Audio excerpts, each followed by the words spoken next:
Bueno, entonces ahora quería presentarles a María Chara, para el que no la conoce. Es un poco difícil porque, bueno, este, ella siempre llama la atención. Y en breve tendremos a su hija también, ¿no? Acompañándonos. Algunos ya la conocen también. Bueno, María es de Santa Fe, de Argentina. Ella se recibió en 1997, 98, por ahí.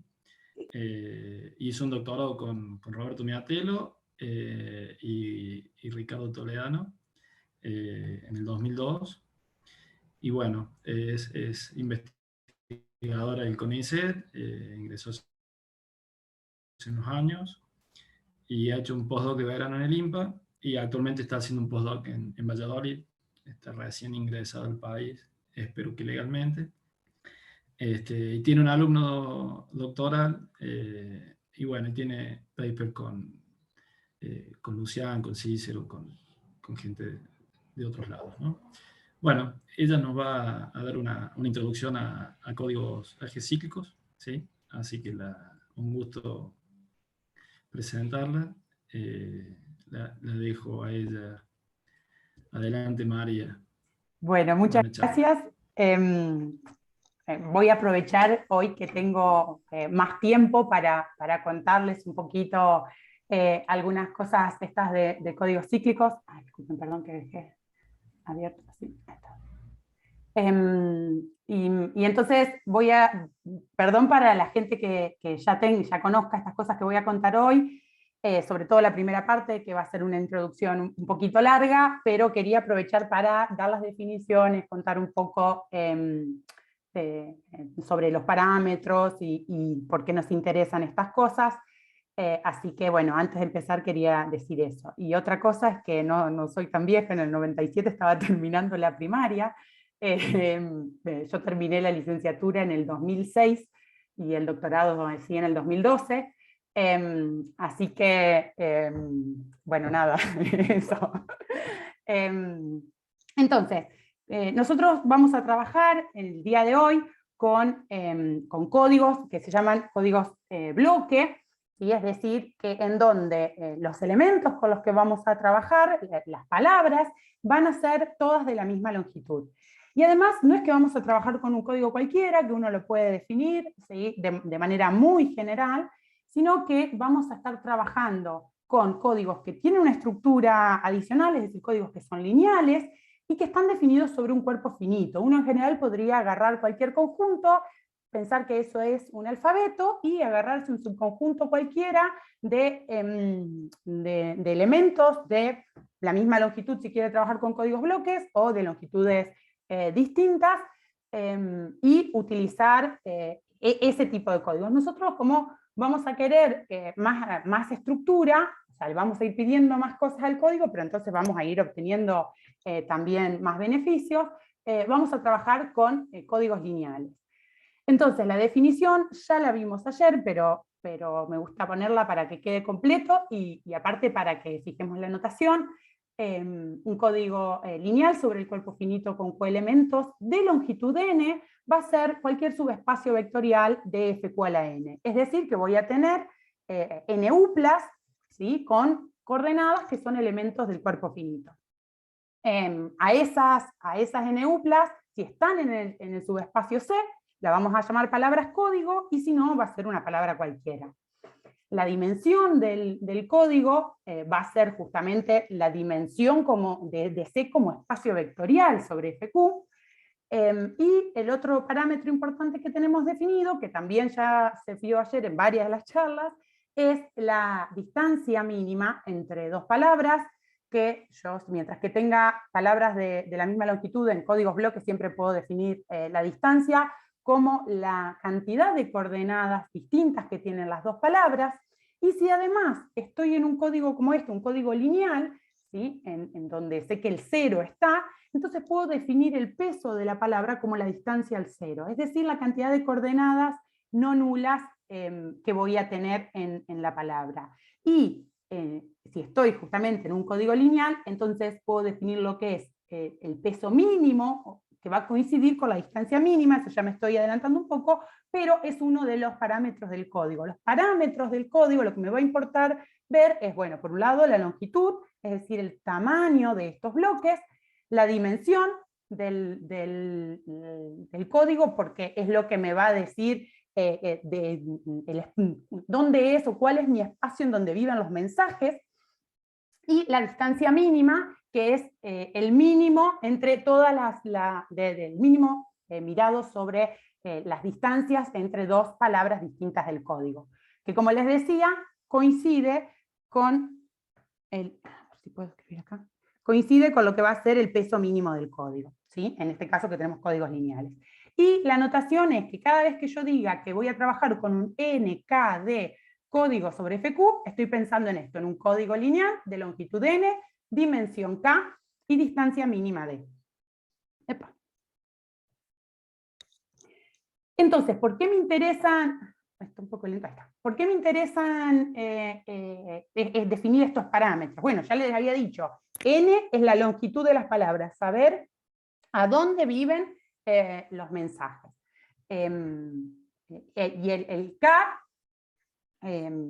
tiene que ver con el mensaje original, va a vivir en el espacio de dimensión k, el mensaje, ya la palabra código, es decir, una vez que yo ya haya codificado, haya transformado la palabra, ya vamos a ver un ejemplo en unos segundos, la palabra codificada va a tener longitud n, y el parámetro d, ¿sí? El de la distancia mínima, lo que me va a permitir determinar o medir de alguna manera es la capacidad que va a tener este código para detectar o para corregir errores, ¿sí? Por ejemplo, el teorema que se conoce es que si uno tiene un código lineal de distancia mínima d, entonces puede corregir hasta d-1 errores. ¿Eso qué va a querer decir?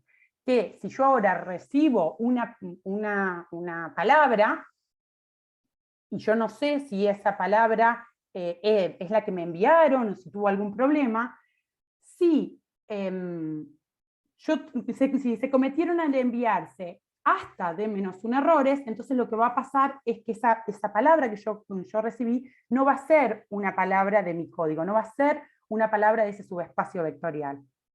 Entonces voy a poder reconocer que hay un error, porque obviamente si la palabra no está ahí, si la palabra tiene un peso más chico, no va a estar en el código, y si no está en el código es porque no es lo que mandé. Yo siempre voy a mandar palabras, cosas que estén en el código.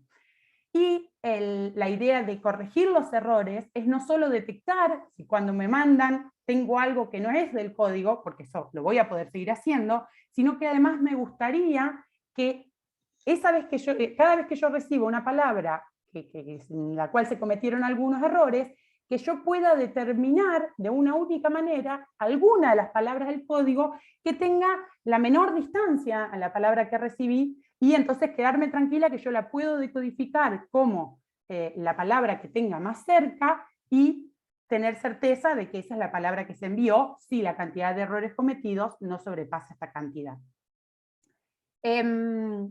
Entonces, veamos un ejemplo que es mucho más fácil de tener en la cabeza para todas las cosas que van a seguir, el ejemplo más sencillo.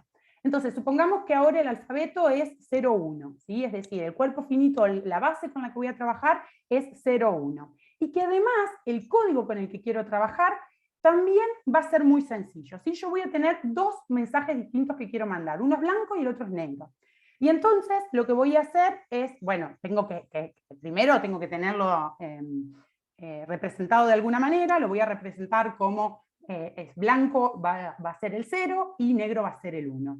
Y lo que voy a hacer es no utilizar ninguna otra manera, no agregarle ningún tipo de redundancia, y voy a decir, bueno, si quiero mandar el blanco, mando un 0, si quiero mandar el negro, mando un 1. El problema que tengo de hacer solamente eso es que si yo mando un 0 y se comete un error en el canal, el enviarlo, ¿sí? Supónganse que yo estaba mandando varios mensajes blanco, negro, blanco, blanco, blanco, negro, blanco, blanco, y hay alguien que está anotando, entonces yo tendría que dictarle 0, 1, 0, 0, 1, 0, 0, 0, 1, 0, para que la persona vaya anotando cada uno de los mensajes que yo voy mandando, y si por ahí la persona que estaba anotando escuchó mal una cosa o no se dio cuenta y cambió, donde iba un 0 puso un 1, donde iba un 1 puso un 0, entonces cuando el receptor o la persona que tenga que recuperar el mensaje original vaya a ver, si se había mandado un 0, pero por algún error ese 0 se convirtió en un 1, se mandó un 1, entonces la persona recibe un mensaje totalmente distinto. Entonces lo que queremos hacer con estos códigos es tratar de mejorar esto o corregir esto o poder hacer algo. Entonces, el siguiente más sencillo que podemos pensar es decir, bueno, en lugar de mandar una sola vez la coordenada, ¿sí? Ahora voy a utilizar un código. Fíjense que acá el código que estoy usando es un código que tiene solamente dos palabras, la palabra que es 00 y la palabra que es 11, que lo que está haciendo es a cada una de mis palabras mensajes, que son el 0 o el 1, codificarlas, ¿sí? Y convertirlas en estas palabras códigos. Fíjense que ahora acá el espacio en donde estoy saliendo es F2 solamente, el 0 o el 1, y estoy llegando a F2 al cuadrado, ¿sí? A dos copias de F2, en donde cada palabra se codifica tomando el mensaje original y multiplicándolo por una matriz generadora, que en este caso que es muy sencillo, la matriz generadora va a ser el 1, 1. Entonces, si yo multiplico el 0 por el 1, 1, obtengo el par 0, 0, y si multiplico el 1 por el 1, 1, obtengo el 1, 1. Y de esa manera, este código que obtengo es un código 2, 1, 2, que significa que tiene longitud 2, ¿sí? Tengo dos coordenadas en cada palabra, 1 es la dimensión del espacio, estoy saliendo de F2, y 2 es la distancia mínima. Fíjense que acá la palabra no nula, que tiene peso más chico, es esta la única no nula que tengo, y el peso es 2, porque tengo dos coordenadas no nulas. Entonces, según el teorema, yo podía corregir hasta d-1 errores, es decir, un error, podía detectar un error, y corregir, no voy a poder corregir nada, porque, esperen que no me gusta esto porque se borra lo que voy escribiendo. Vamos de esta manera, me parece mejor. Entonces, esto era para detectar. Y si quiero corregir, tenía que mirar el piso de d-1 sobre 2, que en este caso va a ser 0. O sea que no voy a poder corregir nada. Y entonces, ¿cómo veo esto en el ejemplo? Y bueno, si yo tengo que mandar la palabra blanco, es un 0, ahora la voy a codificar como 0, 0. Entonces, si al 0, 0 yo ahora lo mando y se comete hasta un error, entonces voy a recibir, por ejemplo, la palabra 1, 0 o la 0, 1, ¿sí? Dependiendo si el error se cometió en la primera coordenada o en la segunda. Entonces, recibí esa palabra 1, 0, cuando voy a mirar adentro del código, esta palabra no está. Entonces, como no está, detecté que se cometió un error. O si podría ser más grande, detecté que se cometieron errores. En este caso voy a saber que es 1, pero bueno, en general podría yo no saber cuántos errores hay o no, pero en realidad no me importa. Lo que sé es que se cometieron errores. Lo que pasa es que esta palabra está a distancia del 0, 0 como del 1, 1, 1. Entonces, ahora no puedo determinar si en realidad se cometió un error y yo había mandado la 0, 0, o si se cometió un error y yo había mandado la 1, 1. Entonces, por eso es que este código con estos parámetros no puede corregir ningún error. Y por supuesto, ya se darán cuenta que el paso siguiente o el caso sencillo siguiente es repetirlo 3 veces. Si lo repito 3 veces, entonces acá va a pasar lo mismo. Ahora la matriz generadora va a ser la 1, 1, 1. Bueno, les puse comas para que se vea bien. Va a ser la 1, 1, 1.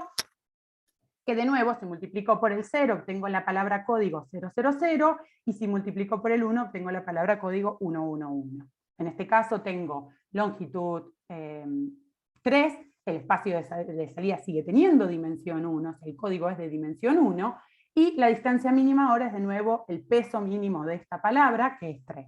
Entonces, en este caso, yo puedo detectar si se cometen hasta 2 errores, y ahora sí voy a poder corregir un error.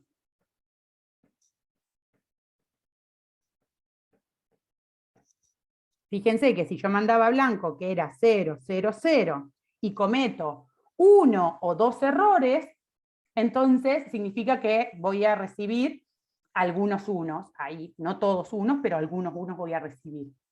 Entonces, una palabra que tiene algunos unos y algunos ceros no está en el código, detecto que se cometieron errores. Pero si yo me aseguro que si se comete algún error, el error va a ser como máximo 1, entonces yo puedo decir, bueno, si se comete un error, voy a recibir, por ejemplo, la palabra 0, 1, 0, o cualquiera en cualquier posición.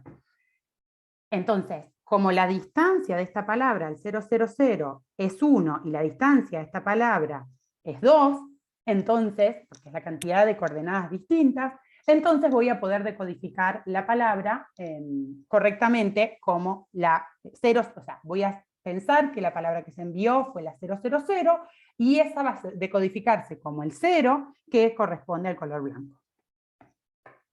Entonces, este ejemplo, si bien es un ejemplo extremadamente sencillo, me está dando la idea de cómo van a funcionar todos los otros ejemplos, todo lo otro que vamos a decir. Yo siempre puedo tener en la cabeza este ejemplo sencillo, esta repetición de las coordenadas. Y además pensar, bueno, ¿qué es lo que me está diciendo esto? ¿Qué parámetros me interesan? ¿Sí? En realidad, el n, que es la longitud, lo que yo voy a tener es que k va a ser de alguna manera la información o la cantidad de símbolos que contienen la información importante, y los n-k restantes son redundancia que yo agrego para asegurarme que se puedan corregir o detectar estos errores. Entonces, cuando uno esté buscando qué código utilizar dependiendo el canal que vaya o las características que necesite, lo que va a querer es tener una distancia muy grande si quiere detectar y corregir muchos errores. Pero además quiere que la dimensión del espacio sea grande porque quiere mandar mucha cantidad de mensajes diferentes, pero además quiere que lo que mande sea básicamente mensaje, que tampoco esté mandando tanta redundancia. No es que si yo quiero mandar el mensaje blanco, voy a mandar 50 coordenadas ceros para asegurarme de que llega un 0, ¿sí? Porque entonces estoy incrementando muchísimo el tamaño del espacio que necesito. De la misma manera, el n, yo ahí puse un n adecuado, vaya uno a saber qué significa adecuado. Bueno, adecuado dependiendo de la capacidad que uno tenga para enviar el mensaje, los parámetros que necesite, ¿sí? Entonces, es como que, bueno, un n grande me va a permitir tener palabras grandes y entonces poder tener este juego de muchas palabras con mucha corrección. La cuestión es que en realidad uno no puede tener un K grande, un D grande y un N no tan grande para no tener que incrementar tanto el tamaño de las palabras, porque está la cota de Singleton que nos dice que en realidad si uno suma la dimensión y la distancia mínima, eso no puede pasar de la longitud más 1. Fíjense que los ejemplos que habíamos visto antes eran códigos en donde la igualdad se alcanza, ¿sí? Son códigos que se llaman MDS, ¿sí? de distancia máxima separables, porque teníamos que, por ejemplo, el que eran 3 repeticiones era de longitud 3, de dimensión 1 y de distancia mínima 3. Entonces, la dimensión más la distancia mínima es 4, que es exactamente la longitud más 1. Entonces, tener esos ejemplos en la cabeza, si uno no conoce de esto, puede ayudar para ir entendiendo el resto de las cosas. Y lo lamento si ya lo conocen y les parece muy, muy básico. Entonces, nosotros ahora, como les decía, uno le quiere ir pidiendo cada vez más estructura a estos códigos porque en realidad quiere más de los códigos. Al principio habíamos dicho, bueno, vamos a trabajar con una restricción que es que sean códigos bloques, es decir, todas las palabras tengan la misma longitud. Además, quiero que tenga una estructura, así que tenga la linealidad. Bueno, además les voy a pedir esta otra condición, que es que el código sea cíclico, porque si bien no nos vamos a meter ahora en esta charla sobre cómo decodificar los mensajes, ¿sí? O los algoritmos de decodificación, sí tienen que saber que si yo tengo un código cíclico, entonces voy a tener un algoritmo de decodificación que sea rápido, ¿sí? Que sea un buen algoritmo de decodificación. Entonces me interesa tener estos códigos. ¿Y qué es un código cíclico? Bueno, es un código lineal pero que además es cerrado bajo permutaciones cíclicas de su componente. ¿Qué significa esto? Lo que yo quiero es que si yo tomo cualquier palabra del código, entonces, si yo si yo muevo estas coordenadas y mando, por ejemplo, la primer coordenada al fondo, es decir, que obtengo la palabra C2, C3, C_n, C_1, ahora quiero que esta palabra vuelva a estar en el código. Y por supuesto que si sigo haciendo lo mismo, siga pasando que están en el código. Si ahora mando la C2 al fondo y miro la palabra C3, C4, hasta C1, C2, que esa vuelva a ser una palabra del código. Y así con todos los movimientos que pueda hacer para todas las palabras del código. De nuevo, si vamos a los ejemplos sencillos de la repetición de las coordenadas, eso pasaba. Porque como todas las coordenadas eran iguales, mandar una atrás me deja la misma palabra sin modificarse. Entonces no solo la palabra cuando dice ese shift de mandar una para atrás es la misma, sino que está en el código, sino que además es la misma palabra. Entonces, hay una manera de caracterizar códigos cíclicos en su forma tradicional, digamos, en los códigos clásicos, en donde uno puede asociar, ¿sí?, para cada palabra que está en un código, en realidad lo puedo hacer a esto para cualquier UPLA de f igual a n, yo puedo pensar en que estas coordenadas son los coeficientes de un polinomio de grado n-1. Entonces, cuando quiero mirar qué significa hacer esta permutación en la palabra de pasar el primer coeficiente para el fondo, es en realidad mirar qué le pasa al polinomio que tiene como coeficientes a estas coordenadas cuando yo lo multiplico por un x módulo x a la n-1. Es decir, cuando yo multiplico por x a todo el polinomio, lo que voy a obtener es este nuevo polinomio, pero si miro módulo x a la n-1, como que estoy identificando la potencia n con el 1, entonces lo que va a pasar es que este ahora se convierte en el coeficiente, en el término independiente, ¿sí? Y entonces, si ahora quiero recuperar la palabra asociada a este polinomio, entonces esta palabra va a ser la a sub n-1, bueno, acá hice el movimiento al revés, ¿sí? Tendría que haberlo definido de otra manera para pasarlo al final como lo había definido antes. En realidad, uno define un movimiento y puede usar cualquiera de los dos, ya sea que el primero vaya al fondo o que el del fondo vaya adelante, ¿sí? Acá, en este ejemplo, lo que está pasando es que la última coordenada va a pasar para adelante, y ver que eso sigue estando. Entonces, podemos identificar al código cíclico, o sea, cualquier código cíclico sobre f igual a n, como un ideal en este cociente. Que si no conocen sobre esto, entonces supongo que Nino en su curso de todos los días acá en el encuentro de la mañana, en algún momento algo comentará de esto.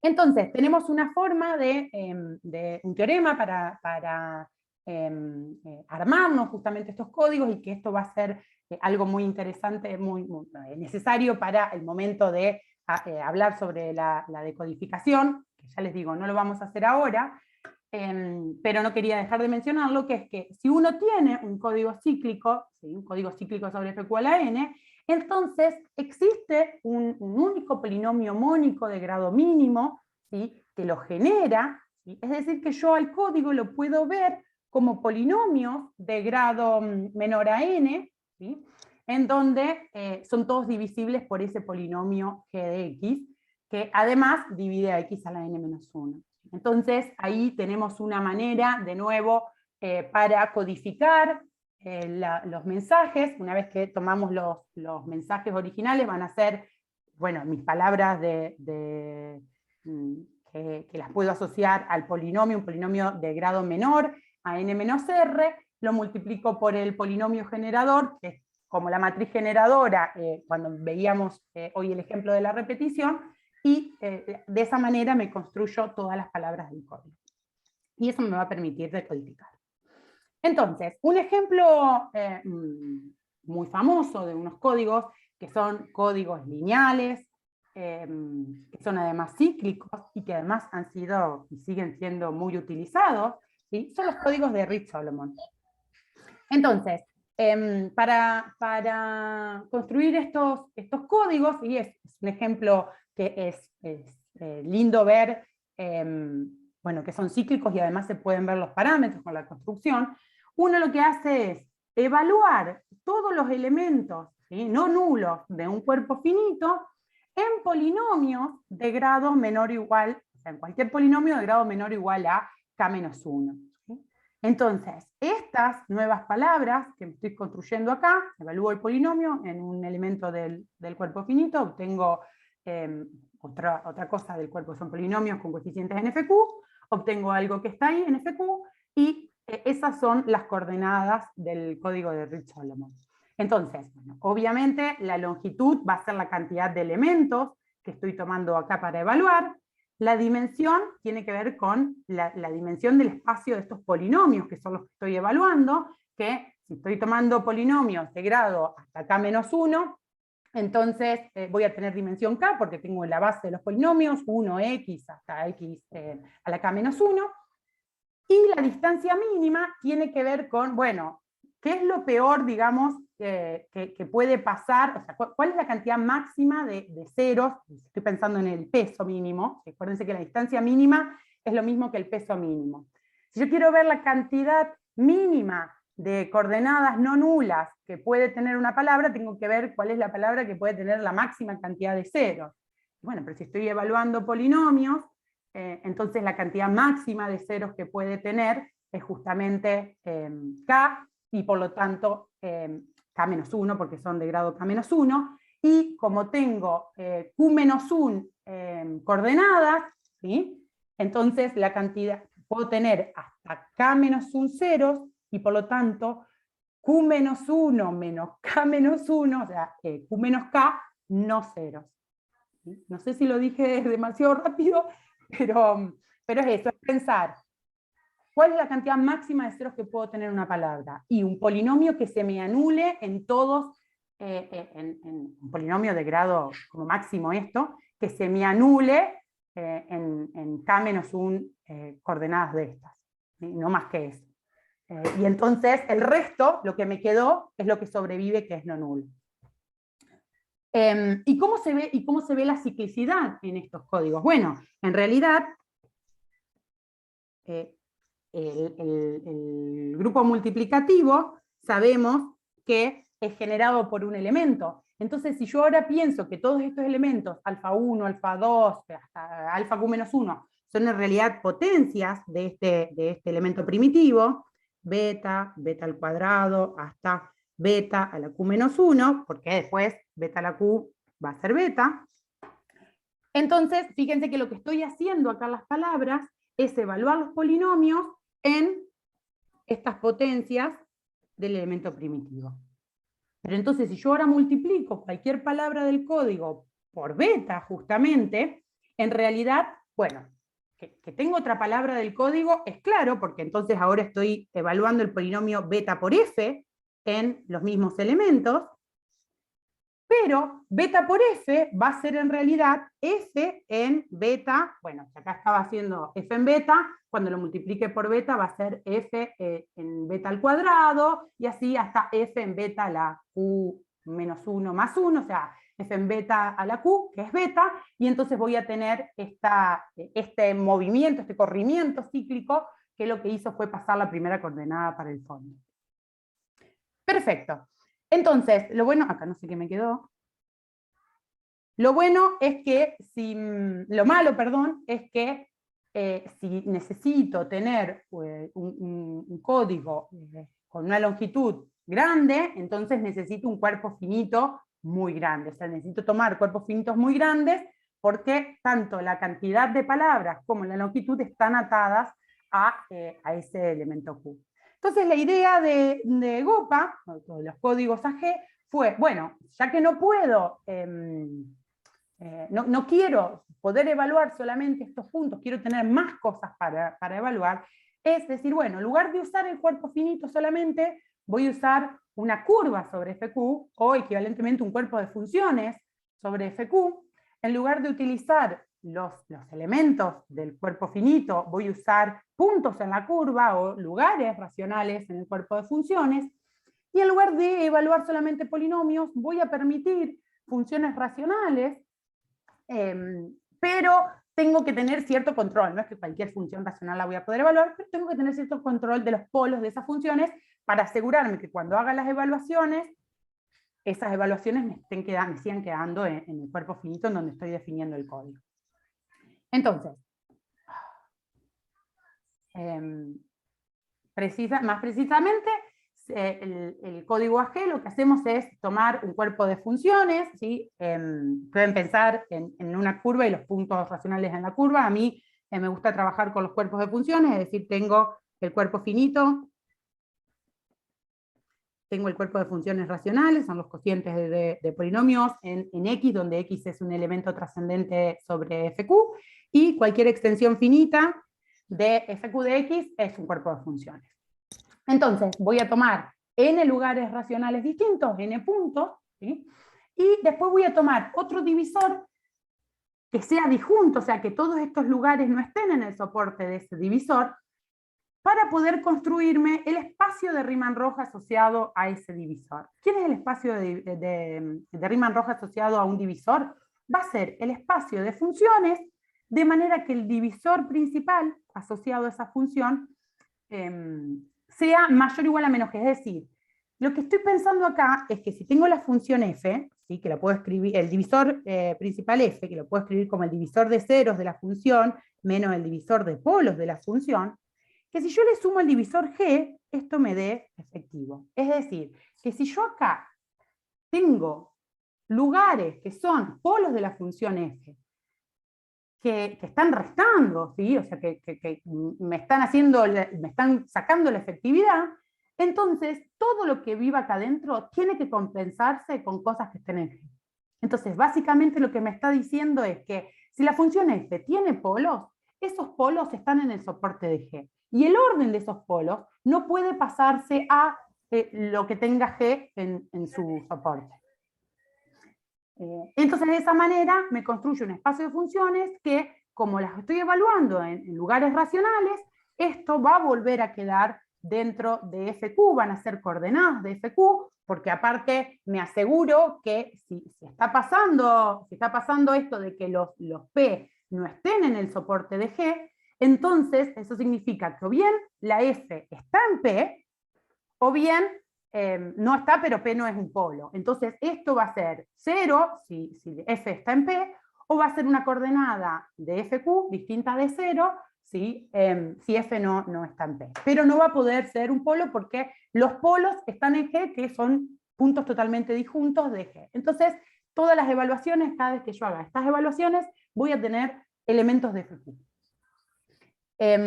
Bueno, los Solomon en particular se pueden conseguir, se pueden realizar de esta manera, pero bueno, ahora no digamos, yo lo que quería es tener una manera en donde consiga algo que sea mejor, digamos, que no tenga la longitud atada a el tamaño del cuerpo.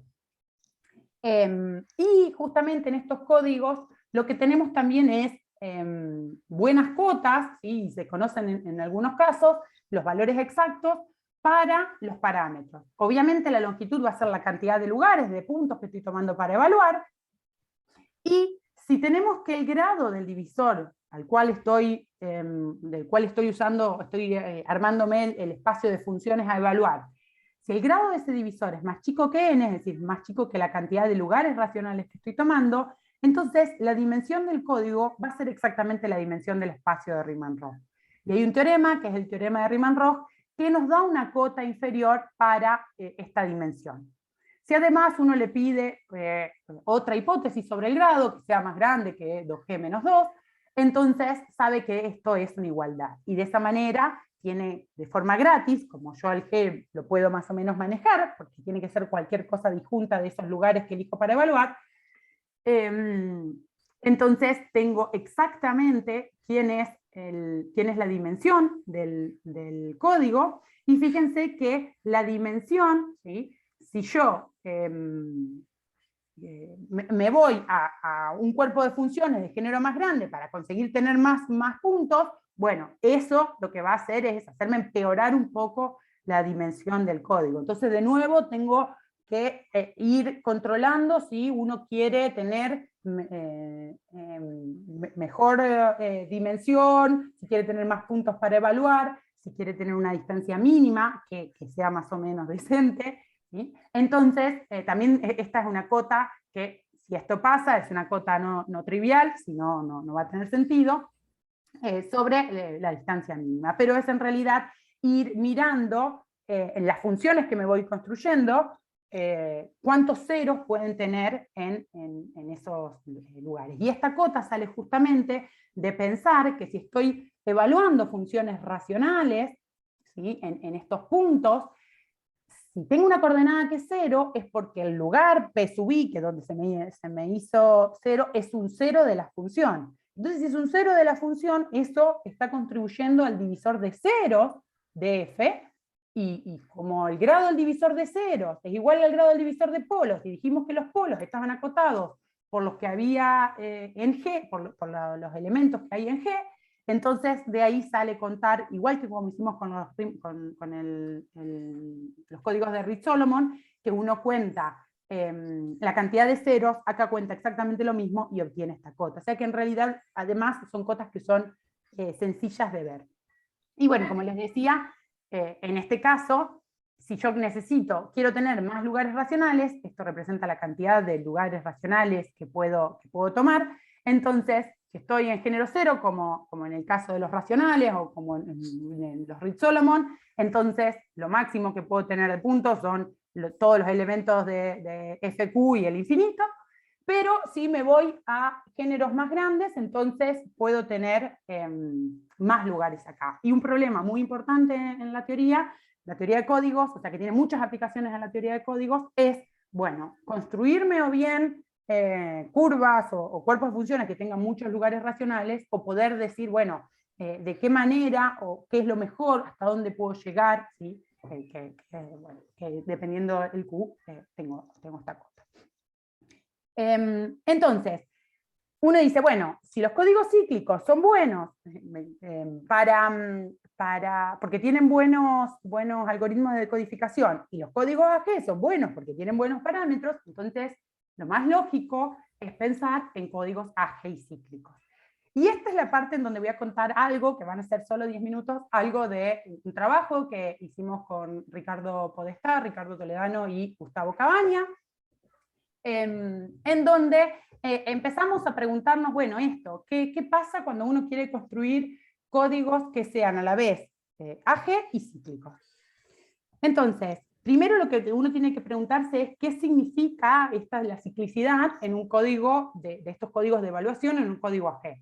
Entonces, acuérdense que sea cíclico quería decir que yo tengo que poder pasar esta coordenada al fondo y que esa palabra vuelva a estar en mi código. Pero además, ¿sí?, cuando estamos pensando en estos códigos de evaluación, en realidad, cada palabra, cada cosa que está en el código, tiene que ser bueno, antes le había llamado F, le voy a llamar F de P sub 1, F de P sub n, P sub n menos 1, F de P sub n.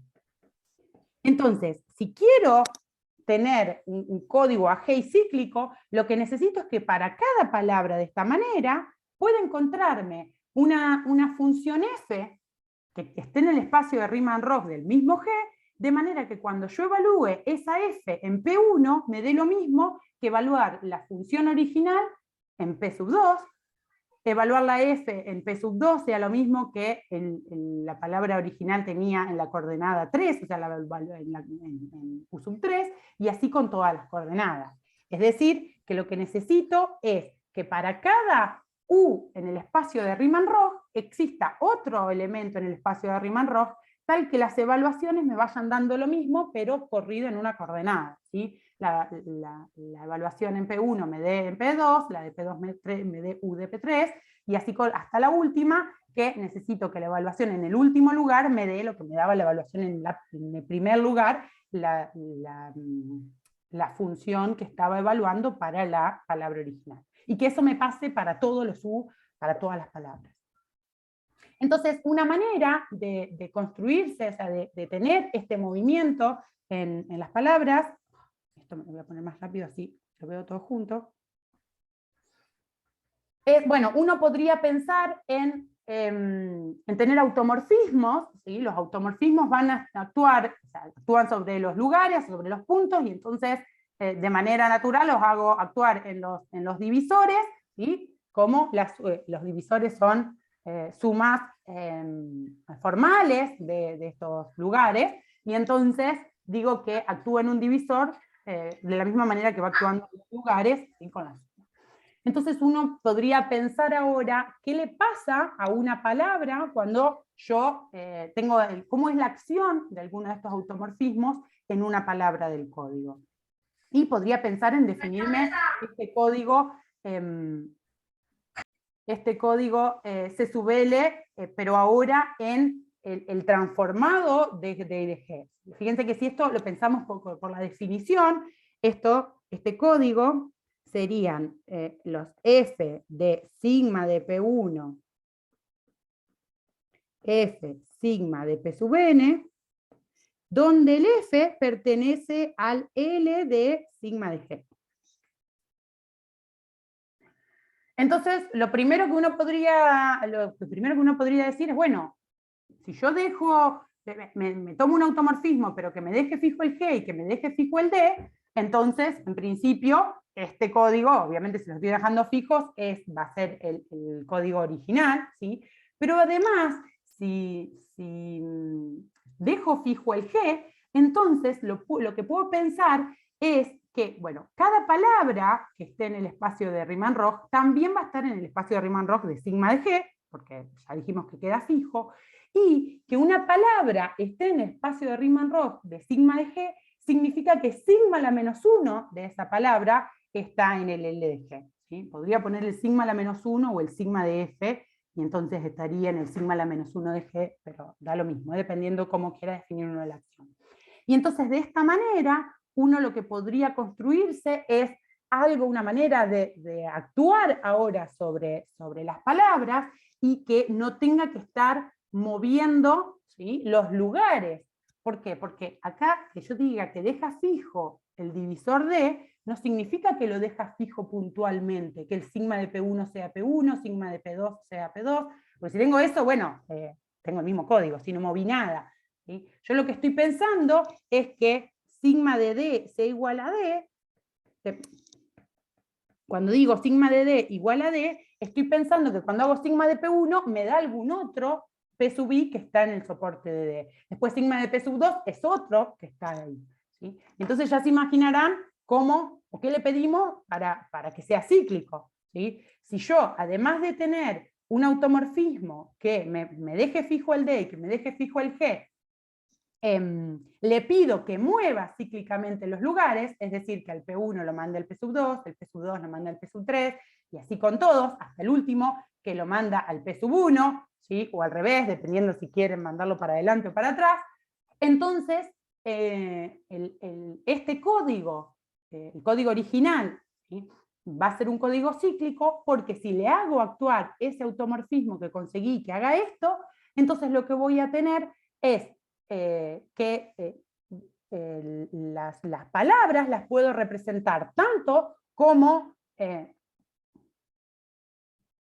las puedo representar tanto de esta manera, ¿sí? Entonces lo que estoy haciendo es como mover las coordenadas, pero también las puedo representar de esta manera como una palabra, como otra palabra en el código. Entonces, la palabra en donde hice ese shift, en donde moví el primer elemento para el fondo, va a ser de nuevo una palabra del código. Y por lo tanto el código va a ser cíclico, porque eso va a pasar para todas las palabras, va a pasar para todos los elementos del espacio de Riemann-Roch, y por lo tanto para todas las palabras código. Entonces esta es una manera de construirse códigos cíclicos. Bueno, en particular, cuando tengamos que un código AG cumpla esta condición, que existe un automorfismo que mueve cíclicamente los lugares, ¿sí? Que deja fijo tanto al D como al G, obviamente si los mueve cíclicamente lo deja fijo al D, entonces le vamos a decir, lo vamos a llamar sigma cíclico. Entonces cada vez que yo digo un código sigma cíclico, piensen en esto, que estoy teniendo un automorfismo, estoy teniendo algo que me está moviendo, que me está moviendo los lugares. Entonces, bueno, si uno toma un lugar que no quede fijo y se mira toda la órbita, es decir, a dónde lo van a pasar, tengo una manera de construirme códigos que se llaman sigmacíclicos.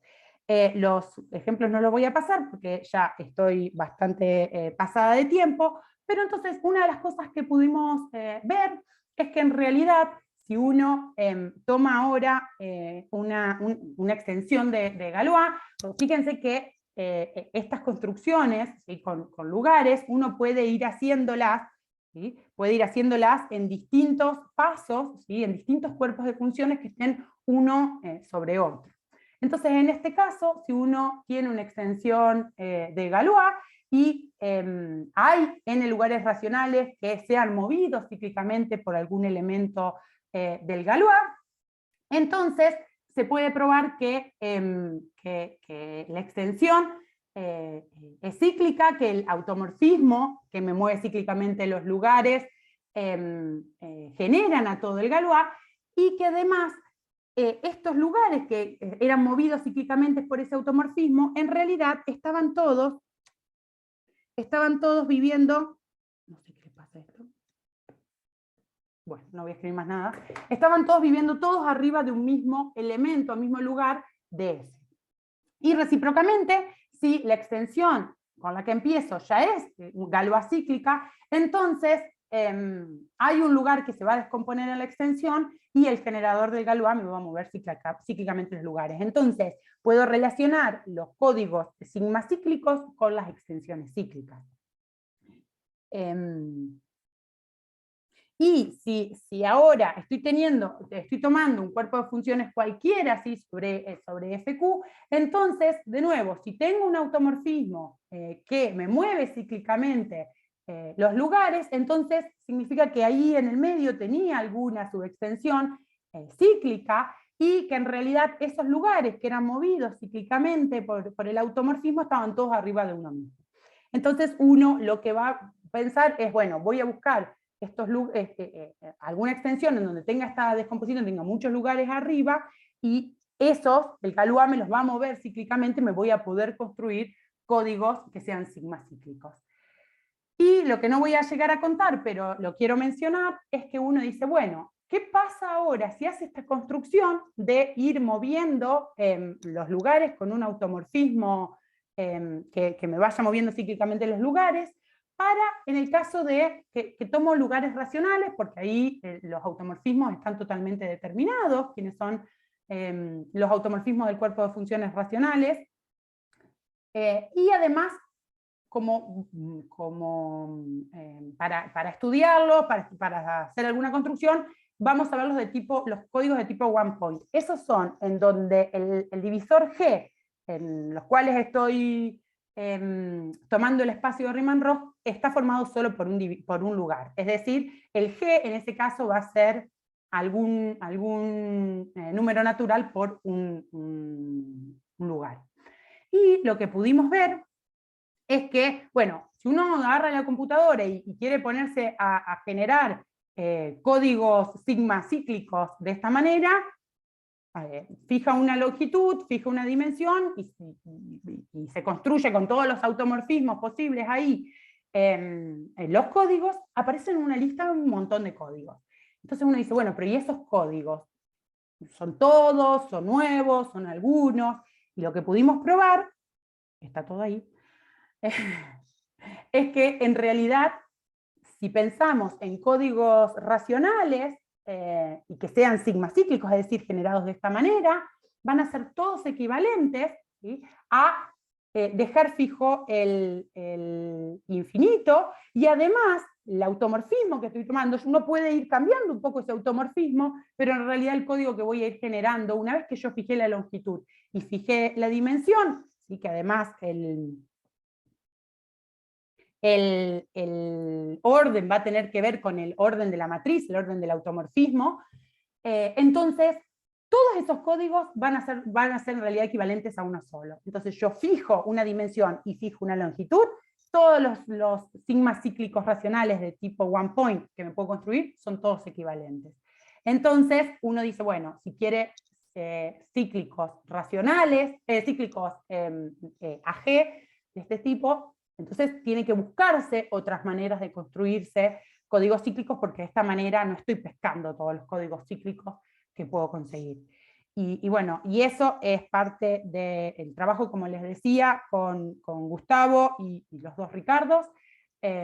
Y bueno, lamento haberme pasado de tiempo y no haberles contado la última parte más importante.